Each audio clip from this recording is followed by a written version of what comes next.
שבוע טוב. שבוע טוב.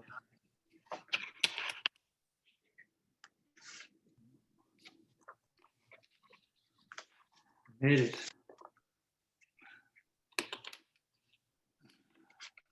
Made it through the holidays.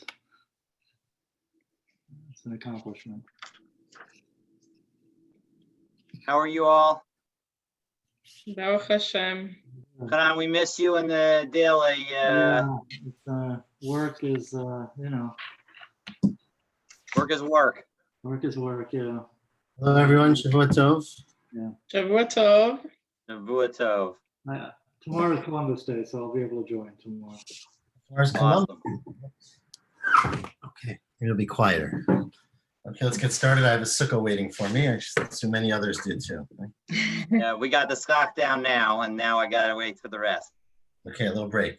So Daf Samach Gimel, right? You got all the way caught up. Correct. We're at the top of Samach Gimel. Okay, so the top line, we're from Nuna.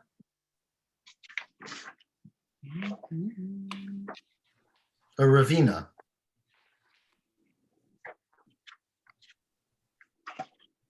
David, well, whatever. Sorry, Ravina Sarsakina. Ravina Sorry? Sarsakina Babavel. Okay, perfect. So just to catch up, if I don't know if anyone missed yesterday's daf or learned it on your own or learned it on Erev Chag with David. To the topic we got into a little bit of a sidetrack, which we love, especially when Eruvin's the sidetrack, was whether you can be Moreh Halacha or how bad it is to be Moreh Halacha Lifnei Rabbo, a person who in front of their teacher, and we'll see a little bit more today about how you define teacher, but that it's inappropriate to say something, to say an opinion. It's not just inappropriate, it's big problem to say something in front of your teacher. And we talked yesterday a little bit about some cases that you could, if you lived in a different city, you're maybe in the same country, but you lived in somewhat of a different geography. So you weren't literally in front of that Rebbe. Says the Gemara now, the second line on Daf Samach Gimel, the second word, Ravina. Ravina was Sar Sachina Bebavel.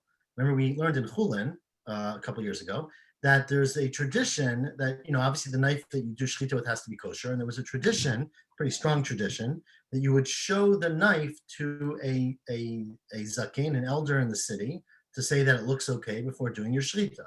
It's not obviously midoraita, but it's a very, very strong tradition. And Ravina would look at the sakin himself, even though his teacher Rav Ashi was still alive and lived in Bavel as well. So he lived in a different city. So Ravina was Sar Sachina Bebavel. One day, Amalei Rav Ashi, so Rav Ashi, his teacher, said to him, "My time oven marhachi. Why are you doing that? It's not appropriate. You should send him to me." Amalei said, "Well, what do you mean?" But Rav Hamnuna, we just learned yesterday's Daf Yomi, that Rav Hamnuna was Ori b'charta da argiz b'shnei Rav Chisda. Even though Rav Hamnuna was a student of Rav Chisda, and Rav Chisda was alive and living in Pumpadita, I think Rashi says, in Pumpadita, which is in Bavel, Rav Hamnuna, who lived in Charta da Argiz, he would paskin, even though Rav Chisda was alive. So the reason I did this is because I didn't live in the same city as you. And Malay, Rav Ashi said, you made a mistake. Lo ori itmar. The way you should have learned that is that he didn't paskin in the lifetime of his rabbi, even though he lives in a different city. Amrle, no. Ravina said back to Rav Ashi, let me correct everything, in the right way. Itmar ori, itmar lo ori. We taught it both ways. It was said that he did, meaning Rav Hamnuna did paskin in his city in the years of Rav Chisda, and sometimes we say he didn't. Now, why? The Shneider of Huna, Rabbi, in the days of Rav Huna, who was his primary Rebbe, is Rabbi Mufak, who de lo ori. He would not paskin, even though he lived in a different city. So he lived in the same. Now, again, this gets halacha lemaisa, which we're not going to hear tonight. Presumably Rashi makes it sound like they lived in the same region in Bavel, right? But if one lived in Bavel and one lived in Eretz Yisrael, it might not be an issue. But at least in the days of Rav Huna, he did not paskin, even though he lived in a different city. But Ori b'shnei Rav Chisda, he did paskin in the days of Rav Chisda when he was in a different city, even though Rav Chisda was his teacher, because Talmid Chaver Dilei Havi. He was a Talmid Chaver. He was not just a student of Rav Chisda, he was a student and a contemporary, is literally what it means. So Rashi here understands, and this is not, again, there's a lot of discussions about this, that Talmid Chaver means that Rashi at least implies here that he was equivalent to him in wisdom, and he had learned some things from him. And most understand that Rashi's point is that he didn't learn most of his limud from him. Meaning the point here is not that he's as smart as him, because you could have a teacher and you could acquire their level of understanding, but you still have to defer to them. But here he only learned, a little bit from him. He learned something, but not the majority or the focus of his knowledge. And therefore he had to be deferential to him, but not completely deferential to him.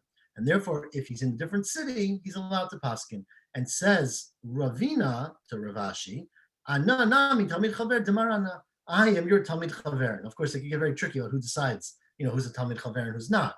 But that Ravina said to Ravashi, I can paskin in the same country as you when I'm in a different city, because I am not a pure Talmid. I'm a Talmid Chaver, which is a sort of elevated level. Now, Amar Rava says, I just want to make one point here, and I don't know if you mentioned this yesterday, but Tosfos does point out on Samach Beis on Beis that this is all when we're talking about halacha l'maaseh. When we're talking about you're sitting around and learning Gemara and talking about things, there's no question, right? That's limud. You can say whatever you want, you can make your opinion, right? We're talking here about practical questions. If someone comes up to you for, what do I do? There you have to show deference to your teacher, and as we've seen, many other categories. Says Rava, however, while we're on the topic of showing knives, Surba mirabanan chazin nafshe. A Talmud Chacham, someone who has the independent knowledge, he can do it himself. Meaning, even if you live in a city and there's a rabbi in that city, a scholar in that city who you would usually show the knife to, if it's for your own food, your own slaughtering of the animal, you can look at the knife yourself. Now, Ravina ikla lemechuza. Ravina once came to Mechuza, and he stopped in the fanciest hotel in Mechuza, or maybe the only hotel in Mechuza. Aiti ushpazichne sachina. So they needed to make lunch. So the innkeeper brings the knife and he shows it to him. He says, "Look, does the knife look okay? I'm about to go slaughter the cow to make our our steaks for tonight." He showed it to Ravina to ask him if it looks okay.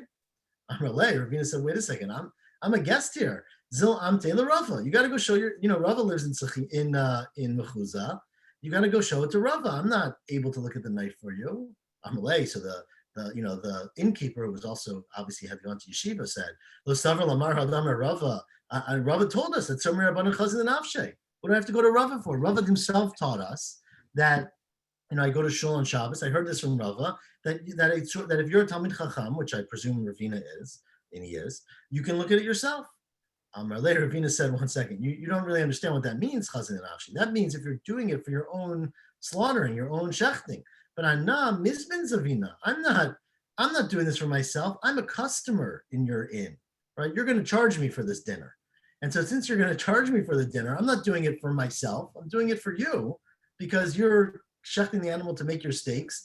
And so I can't look for it. Now, of course, if you want to take off the bill, maybe it'll be a different thing. But said Ravina, it doesn't count. It's looking for yourself if it's really just doing it in order to buy it in a restaurant, basically. Now, Rebbe Lazar Mehagrunya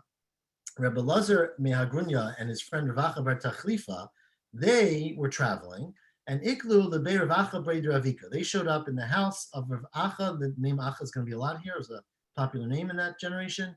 So Rebbe Lazar Mehagrunya and Rav Acha bar Tachlifa went to the house of Rav Acha bar Ravika.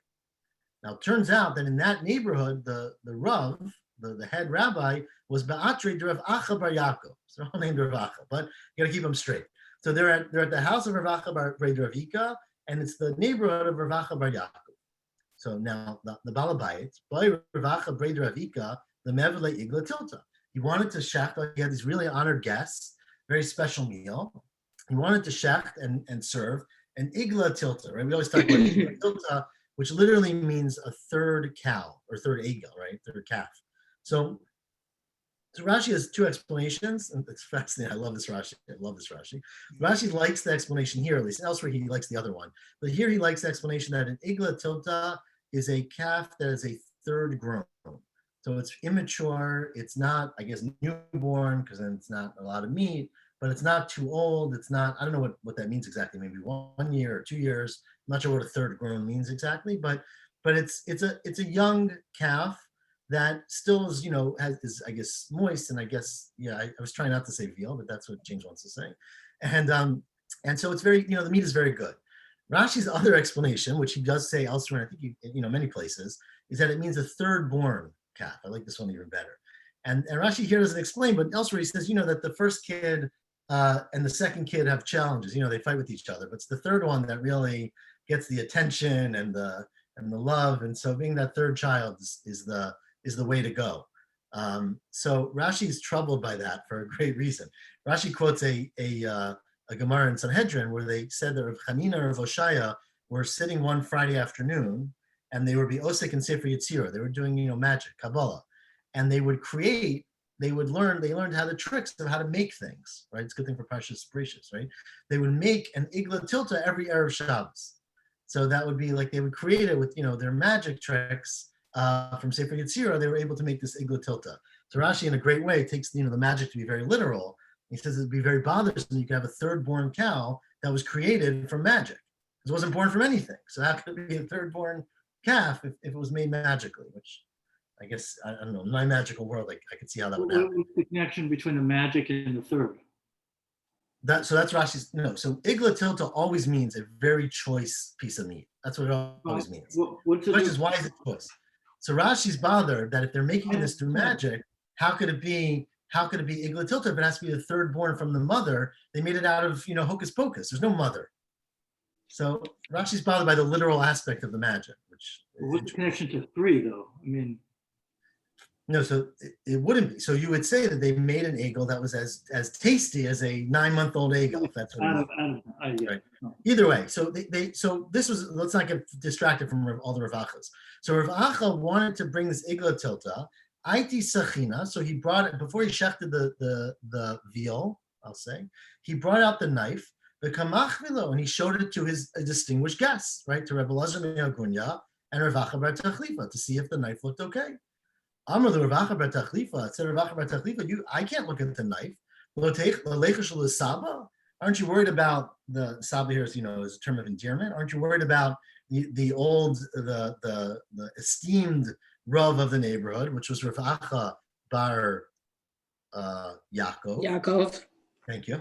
So Amar Lu Rebbe Elazar Me'agunya, his buddy Rebbe Elazar Me'agunya said, no. Hachi Amar Rava taught us that that we're allowed to do it. It's for our own benefit. We're eating this meal. We can look at it ourselves.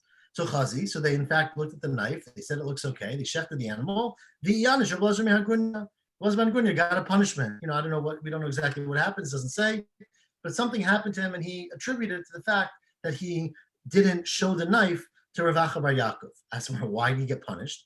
He relied on Rava. Says, there's two reasons why he might have gotten punished there. First of all, once Rav Acha bar Tachlifa said we should show it to the Saba, then already it's not appropriate not to do that. Meaning once you mentioned that, there's a senior rabbi in town, that's where maybe Rava said you can do it. But once you mentioned that person, it would have been more appropriate to go to that person. This gets to a whole nother concept which confuses all these halachot, which is that maybe there's another category. Beyond being someone's teacher, you can have someone who is muflag. Muflag literally means that they're exceptional, right?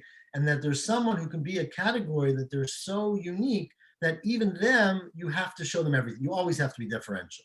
And so when Rava said you can see the knife on your own, that was if there wasn't a person of such caliber. Now again, the Rambam quotes all these halachot, but the question of how you define who's of that caliber is not so clear. Amar Rava, now Rava said just on while you're remembering this halacha, that you're not supposed to paskin in front of your teacher. If you're telling someone to do something to stop them from doing something wrong, then you can even speak out in front of your teacher. And of course, the famous story would be Pinchas, right?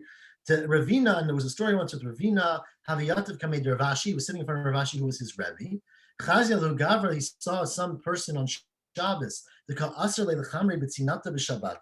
saw that he was tying up his donkey to a palm tree, right? He was tying it around the tree on Shabbos, which you're not allowed to do. You're not allowed to be mishtamesh. You're not allowed to use a tree on Shabbat.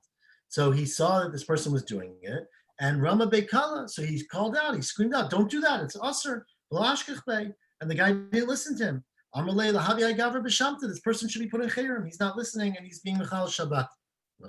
He's doing something inappropriate on Shabbat.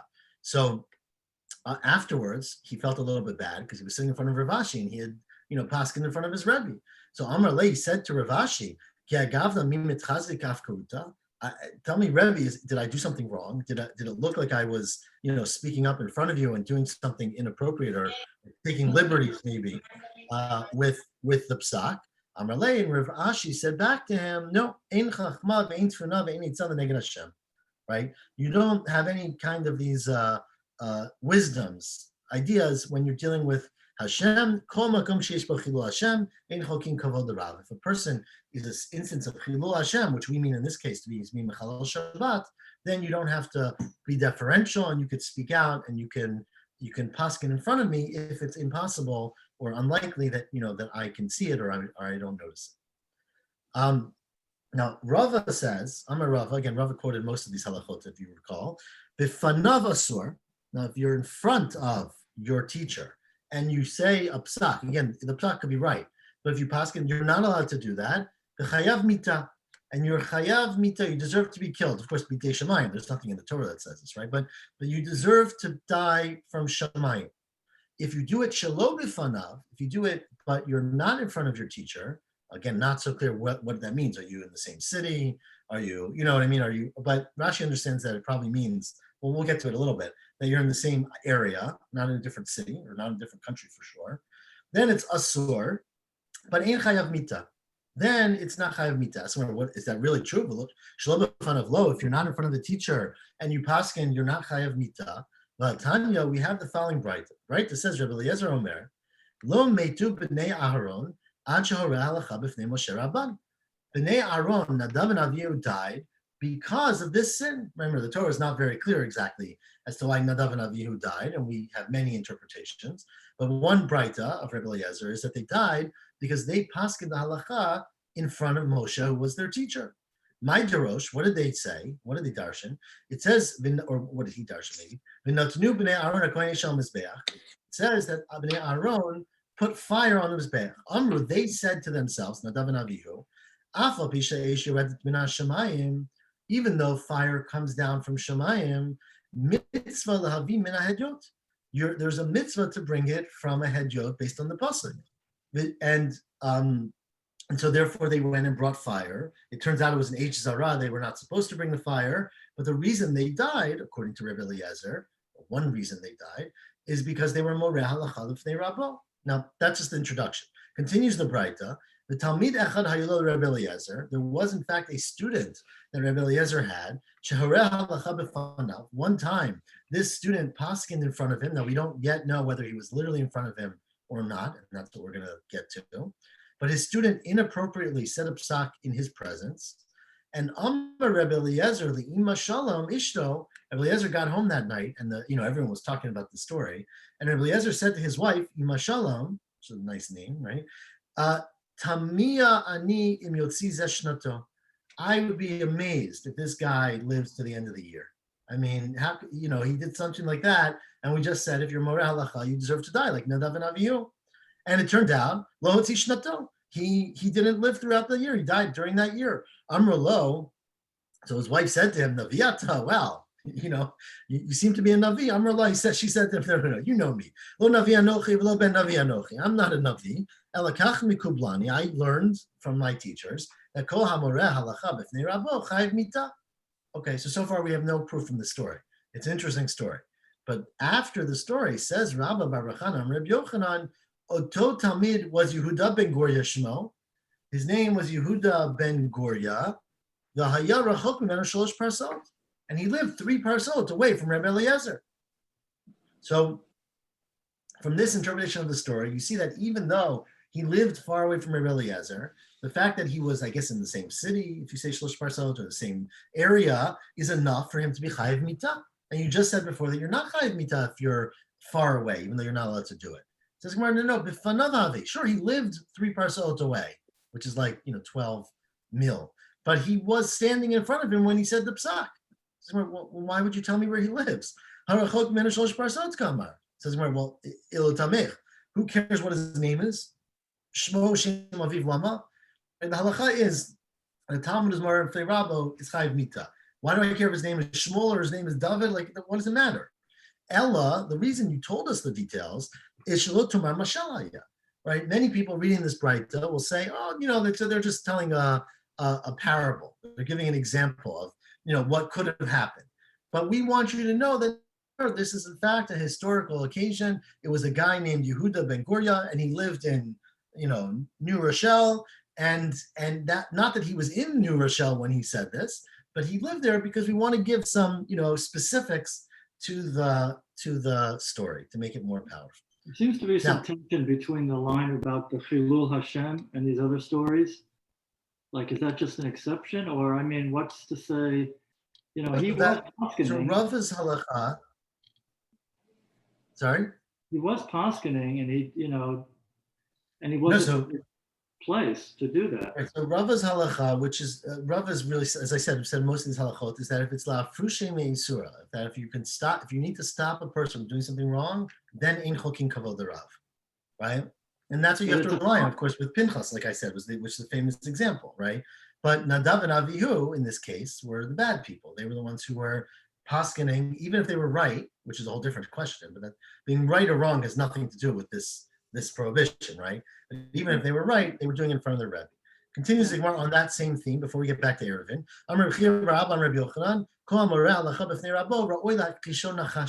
You not only, again, the question, we just said you should die, right? But you should also get bitten by a snake, which again, it's another, I would say, agadata of how bad what you're doing is. And it's based on a pasuk. Shenemar, the pasuk says, "Vayan Eliyu ben Barachel habuzi," right? This is in end of Eov. When Eliyahu ben Rachel from Buzim, they ask him, why aren't you talking and defending or telling us about, why Eov is wrong? And he says, I'm quoting now, Sa'ir anila yamim, I am very young. I'm reading the pasuk now in Eov Lamed Bet. Atem yeshishim, and you're very old, which we leave out of the Gemara. Alkein zachalti, therefore I stepped back. Right now, we darshan, what does the word zachalti mean? The chtiv, it says, right, we just had this, im chamat zochalei afar, right? That they are the ones who are zochel in the dirt, which we understand to mean a snake. So basically he was saying, I didn't speak up in front of you, my elders, because I didn't want to be bitten by a snake, or I didn't want to be ra'oi to be bitten by a snake. Rabbi Chanina says, nikra chotei, that in fact that person who speaks out in front of their teachers is called a chotei. Shenamar bilibitza fanti imratecha leman lo echta. David HaMelech, or it says in Tehillim, that I hid your words, your psak in my heart, so that I wouldn't sin. Sorry, I wouldn't sin in front of you. So clearly, David was saying, there was a time when my teachers were alive, and I didn't want to say what I was thinking in front of them, so I hid my thoughts, I hid your words in my soul, so that I wouldn't be a sinner. Says Rav Hamnuna Rami. Rav Hamnuna asked the question, Astira and Psukim in Tehillim. It just says, and I quoted the pasuk of Bilibit Safanti in Rotecha. I hid your statements in my heart. But it says elsewhere in Tehillim, Bisarti, I think is the reading. Let me just find it. Yeah, Bisarti tzedek b'kahalam, b'kahal rav. I spoke out justice in front of everybody. So I don't understand. How did David keep things hidden inside, or did David speak them out in public? Says the Gemara, well, must says Rav Hamnuna, Lokasha kamizman she'ira yiri kayam, kamizman she'ira yiri kayam. David had a teacher named Ira Hayiri, who was a Kohen, right? And during the time that Ira Hayiri was alive, David would not speak out in front of him, so he hid all his thoughts internally. And when Ira Hayiri was not Kayam, which probably means not alive or maybe not living there, that's when I spoke it out. Of course, the pasuk says that Ira Hayiri was a Kohen the David, but by his name would imply very different things, right? Because it says Ira Hayiri means he comes from Yair ben Menashe, right? So Tosfos here points out that very often we talk about people's mothers. Maybe his mother was from Menashe, and maybe he had more affinity for that side of the family, but he happened to be a Kohen, which would be a very interesting thing. Even though he was a Kohen, he went after the name of Yair. But that was when David was alive. When he was alive, David kept things inside. Shenemar, sorry, am I skipping lines? Yeah. Amar Reb Abba bar Ava bar Zavda. Amar Reb Abba bar Zavda. Kohen notem matnotav the kohen echad mevi ra'av la'olam. This is also fascinating and unclear halacha. Anyone who gives all of their matanot to one kohen, right? You know, when you shecht an animal, you have to give many parts. You learn the chulin to the kohen. There are many parts. You should really spread the wealth. This is one way to understand it, right? You should spread the wealth. You should give it to many kohanim because it's a lot of food and they all need it. Anyone who gives all, and so other people say from this, anyone who gives all their charity to one cause, mevi ra'av la'olam, they bring famine to the world, which you could say is literal famine because only one person gets all the food and everyone else doesn't get it.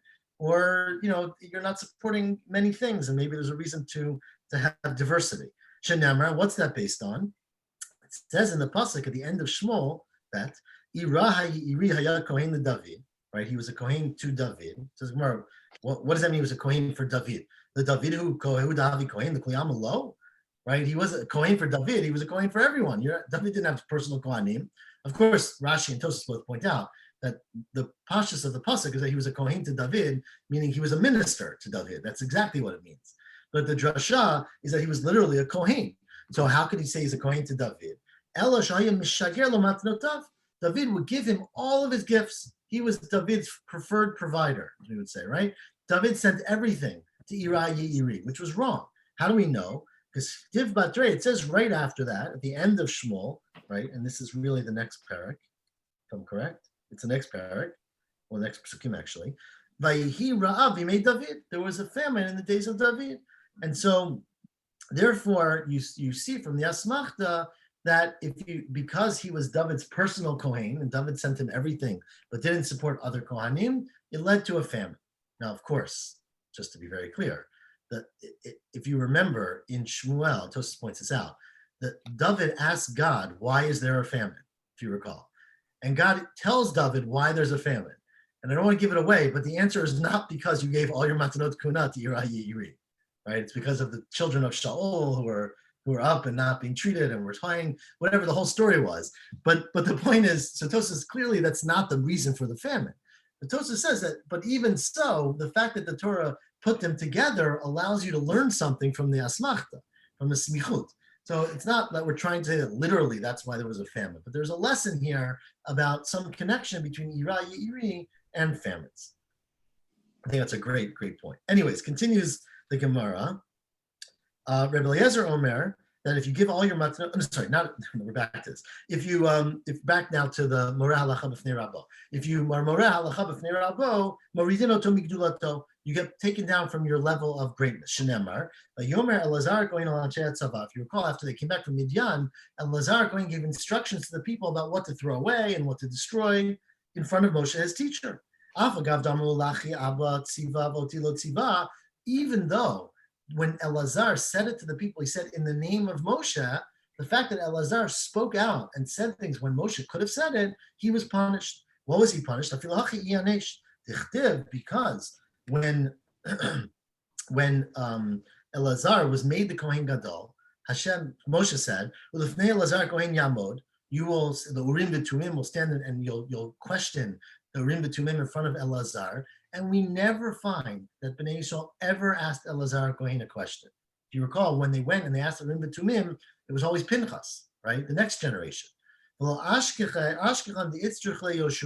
Yoshua never went and asked of Elazar. So Elazar clearly, not clearly, but we're saying because he was spoke in front of Moshe, he was Yarad Migdulato. Amar Reb Levi called him Motiv Mila Kami Rabbe. Anyone who speaks out and answers something in front of his teacher, like answers a question for his teacher or without permission, then Azel L'Sha'ol Belovad. He will go to the grave without a child. He will die barren. Shenemar, and the example is Yehoshua. It's very perilous just to be next to Moshe, as you can tell. No one seems to get off well, right? But so it says, Vayan Yoshua ben Nun Nisharet Moshe Bachurav. Remember the whole story with the elders who went outside of the Machaneh, and they were, the Shivim Zikenim, but there were two who went out, and Yoshua said to Moshe, Vayomer Adoni Moshe Kalem. Moshe, you should destroy them. Moshe didn't ask Yoshua his opinion, right? But Yoshua got up and told Moshe what he thinks he should do. And because of that, it says, Nun, now this is in Divrei Yamim, when it gives the chronology, it says Nun Bino, Nun was his son, and Yoshua, but no, Yoshua was the son of Nun, and then it stops, right? There's no children of Yoshua. We don't mention every children of Yoshua. The reason Yoshua did not merit to have children is because he spoke up in front of Moshe, which is a harsh thing to say.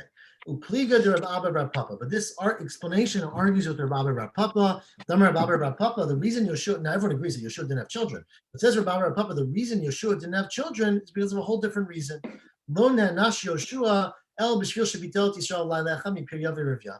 The reason Yoshua was punished not to have children is because one night he unnecessarily prevented the entire nation from having intercourse, from having pirya v'rivya. And because of that, because of the punishment, I mean, think of hundreds of thousands of people, he was punished and he never was zochet to have children. What was the story? Shenemar, and this is a story we've quoted many times, or several times at least, right? This is way back in the beginning of Yoshua, when they're gathering around, about to attack the city that they're going to lose. Which city was that? Well, Yericho, thank you. Yeshua Yericho, there we go.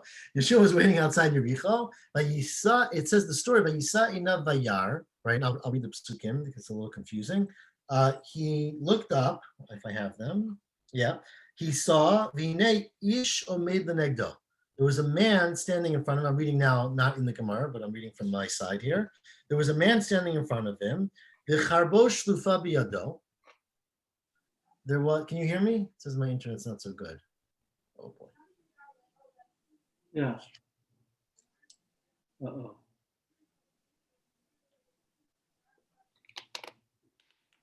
Uh-oh. Now we Can you can't guys hear hear me you. again? Yes, we can.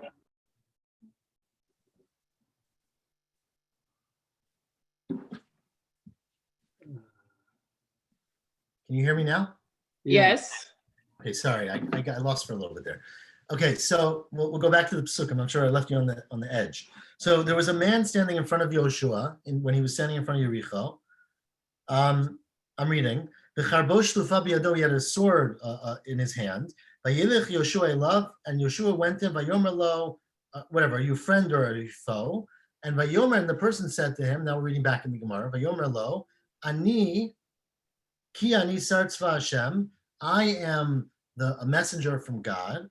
Ata bati, I came for this. I came now, right? So it says, what does it mean I came now? Of course you're here now. What do you mean you came now? So Amar Lo, now says in the Gemara, this messenger or this angel or whatever said to Yoshua, you did two things wrong. Emesh, yesterday, meaning this afternoon, bitaltim tamid shel bein harabayim. You're so preoccupied in preparing for war that you neglected to bring the tamid shel bein harabayim. And now you're so occupied in war, v'achshav bitaltim Talmud Torah. You're having everyone run around and you're not engaged in Talmud Torah. So you're focusing much too much on this war. So therefore Yoshua said, and that's the next pasuk, Al eza me'em bata. Well, it doesn't say that. What did you come for, right? What did you come for? Meaning, are you angry at me, or is God angry at me because I missed the Tamid, or because now we're not learning Torah?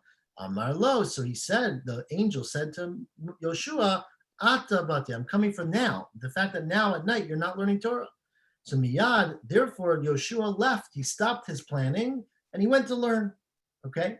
Now the pasuk we quote is not from this story. It's from later in the Ay, four prakim later. But Tosas and Rashi both say that that they were talking about Yoshua learned from this action that he shouldn't be too engaged in military planning. He should keep up the regular actions that God told him to do, which of course is from today's Haftorah, right, of the Hegita bo Yom V'Layla. So it says elsewhere later, Vayelech Yoshua b'Layla hu b'tocha Emek. Rabbi Yochanan, what is it? Emek, what's the valley? Melamed shalach b'omko shel halacha. Okay, now, but the point that we don't have is the Gemiri. Now we have a tradition. That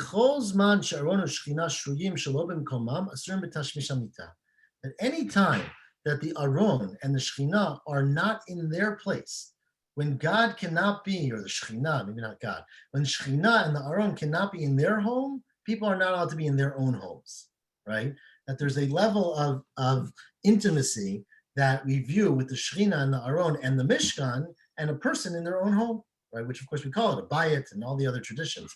And so therefore, because Yehoshua neglected he focused too much on war, let's put it that way, and he neglected to settle down the Aron. And in the Mishkan, the people that night could not engage in relations with their spouses. And because of that, no one was able to conceive or to have relations that night, and Yoshua was punished for that. And so because of this whole, now again, we don't say it in the Gemara, but because of this whole activity of Yoshua where he miscalculated, and he basically excluded everything else to focus on, no, I don't think Talmud Torah was a euphemism. I think it's a bigger point, is that because the Aron was was not in the Mishkan like it was supposed to be, because he was taking it out to war, therefore he did many things wrong. But one of them, that he was Mevatel Piryav Rivya. Tosfos is very bothered. You guys can read it. I don't have time necessarily to do it, but that about this whole question about, is it really true that when the Aron is not there, you can't sleep with your wife or have relations, because for many reasons. But one is, of course, the story of Uriah, right? When Uriah comes, Bathsheba, right, with David, and David says to Uriah, go home and sleep with your wife. But of course, if they're at war and the Aron's at war, how could he go home and be with his wife? So Tosfos has the whole thing quotes from the Reed that there's a whole discussion. It's a fascinating another topic, that there were two Arons, of course, right, which is something that's a big debate. That one had the Shivrei Luchot and one had the Luchot themselves, and that they would in fact go to war with the Shivrei Luchot, but then only in very rare occasions when they take the real Aron, and that's what it relates to. So that there might be times where one is out and one is not out. But either way, I got it. So nonetheless, says the Gemara, Yoshua was punished according to Rav Abba bar Papa, because he was mevatel Bnei Yisrael from Piryav Rivya. Amar Rav Shmuel bar Avina. It says Rav Shmuel bar Ina Mishmei Derav. Gadol Talmud Torah yoter makroat tmidim. You can learn from this pasuk at least that learning Torah is even greater than bringing karbanot, because Yoshua said to this malach, did you come because I missed the sacrifices today, or because I'm not learning Torah now? And the malach said, because of not learning Torah. All right, and therefore, the Amar lay, because the malach said to him, Ata bati, I came for this one. Amar Brunav Amarav, while we're on the topic of Piryav Rivya, call Yashan b'kil'ah, she'ish v'ishto shruim ba, anyone who sleeps in a room, right? So you got a very small tent, and there's a husband and a wife there, and a third person, third wheel we call it, right? The third wheel is there. Then alava katuv omer nishei amit tigarshumi beit tanuga. You are expelling, you're divorcing my women from their home of ta'anug. You're preventing them from having their what they deserve, their relationships. Amar Rav Yosef, it says Rav Yosef afilu shto nida. It doesn't just mean where they can physically be. It just means that you have to give people in a relationship privacy, and you should not intrude on that. Rava says, no, I disagree. Mishto nida, he tavalah bracha. If the person can't be with his wife because she's a nida, then it's good to be there, because then you're preventing them from doing an action that might be inappropriate. That's more of a lovi, but that's not true. Because what do you mean? It's not your responsibility in life to make sure that they're protected from doing this. They have a life, they know how to live. You should give them privacy, and anyone, you should try your best not to be yashan or be in one space with an ish v'ishto. Now back to our Eruvin. We're around 10 lines from the bottom. Hahu nevoah. Now remember how we got into this whole story, right? We got into the story because we had a couple of problems in our Mishnah, it seems like a long time ago, about what happens if there's someone who's uncooperative in your chutzah, right? And by uncooperative, we said, I don't know how David translated it all yesterday, because it's a little delicate, the Gemara, but uncooperative meant a non-Jew in this case, right? Someone who wouldn't necessarily allow you or be willing to go into an agreement with you. So if you recall, we had a machloket about it in the Mishnah, but we said that the halacha was, Rabbi Elazar ben Yaakov, because his Mishnah was Kav and Naki, right? That if it's one Jew living with a non-Jew, then it's okay. But if it's multiple Jews, then it's not okay. And we said because really the concern is we don't want you to be comfortable living in that environment. So there was a story, there was a mavoy, Lachman Baristak. There was a person named Lachman Baristak who was not Jewish, who lived in this mavoy. And there was a bunch of Jews who lived there. And they went to him one day and they said, Amrulay, Ogar lecha reshutcha, can we rent some of your possession? We get an ownership right in your chatzer, then we of course can use it and we can make an eruv together. And lo ogerlu, He said, no, I want nothing to do with you. I'm not renting my space to you. I want nothing to do with you guys. So Ato Amrli Abaya, they went to Abaya and said, we were stuck. And we got this recalcitrant guy living in our chatzer. We have no way to get purchase a portion of his reshut. So Amrle, so Abaya said, here's what you should do. Zilu betilu mishutaychu legabichad. You should all go and be mevatel your reshut to one person, right? Let's say, Reuven, Shimon, and Levi living in this chatzer. Every Reuven and Shimon should mevatel their reshut to Levi, and then havi le yachid b'makom nachri. Then there's one person. Levi owns all the space and a nachri, and yachid b'makom nachri lo asar. As we said yesterday, we paskin that if you're one person b'makom nachri, then it's not asar, right? So that seems like a great answer. Now Rashi's very bothered. Tosfot's less bothered that even if you do that, you fixed it for Levi, but you really didn't fix any problem for Reuven and Shimon. Because this is we said, and we're going to say more, we get into this more now, if Reuven and Shimon are mevatel to Levi, they don't get to carry from their house into the chatzer. But at least, as Rashi says, it works for Levi. And not only does it work for Levi, but it works from Levi's house into the chatzer, or Rashi quotes something which we're going to get to later, where in theory, if you have a kli that's in the mavoi when Shabbat starts, it might be okay. But it's not ideal. But this was Abaya's solution. Now, they said to Abaya, Amrle, midu time el shchiach the diary. I don't get it. This seems like a very, artificial rabbinic construct. The whole point was that it's unlikely for one individual to live in a non-Jewish place, as we said, because they're not going to be comfortable, right? They're going to be scared for their safety, right? So that's why when you have one Jew living with non-Jews, we didn't make it a takana. But here, hakadari. Here, all three of us live together in this courtyard. You're coming up with some rabbinic construct that we can all be mevatel to one person, but that's clearly not the intent of what was initially decided. Amr Lewis said, Abaya, you guys don't get halacha, right? The whole point is that doing this kind of thing is an uncommon thing. And there was no gezerah in this case. So the chachamim never were gozer. It's all midrabanan, this whole thing. The chachamim were not gozer in unusual circumstances. What I'm telling you to do is an unusual circumstance. It's not a reason that would fall under the original gzeirah and therefore would be permitted. Now, also Rav Huna Breder of Yeshua went after he heard the story, right? And Amr l'shmaita kamei de Rava. He told over what Abaya had said in front of Rava. Amr le, Rava said, this is horrifying. On top of Daf Samech Dalet. Im kain bitalta Torah eruv me'oto mavoy. I don't get it. You basically just got rid of the whole concept of eruv, right? Because remember, if you're with a non-Jew, and as long as they don't make a takana, right, which they did make. But if it's one Jew, with a non-Jew, then you don't even need an eruv because you don't consider them to be a dayar. And so basically, you took a whole mavoy where you have three houses, right, and you have a non-Jew, and you just canceled the whole thing. Said someone back then, I guess. No. The case is where Abaya said you make an eruv, right? So you all three get together. You're now one person. You make an eruv together, and you're mevatel to Levi, to one reshut. Says Rava, that doesn't make anything better because Yom then people will say eruv mo'il b'makom nachri. And people are going to say, wait, the reason this works is not because you were mevatel to Levi, it's because you made an eruv, and so people get the whole wrong impression here. Said, I guess, again, I don't know who's saying this. I guess Rav Huna Breder of Yeshua said, no. Where Abaya said to Machrazinan, where you make an announcement, right? So you have to clap on the beamer or whatever, say, we're making this eruv, it's a fiction, it's done because, well, it's not totally a fiction, but it's partly a fiction. Really, we need an eruv, but we also need to mevatel to one person, and really we're all living in one person's house because there's a non-Jew, and et cetera, et cetera. Says the Gemara, says Rava, I don't get it. You're going to announce to all the children, right?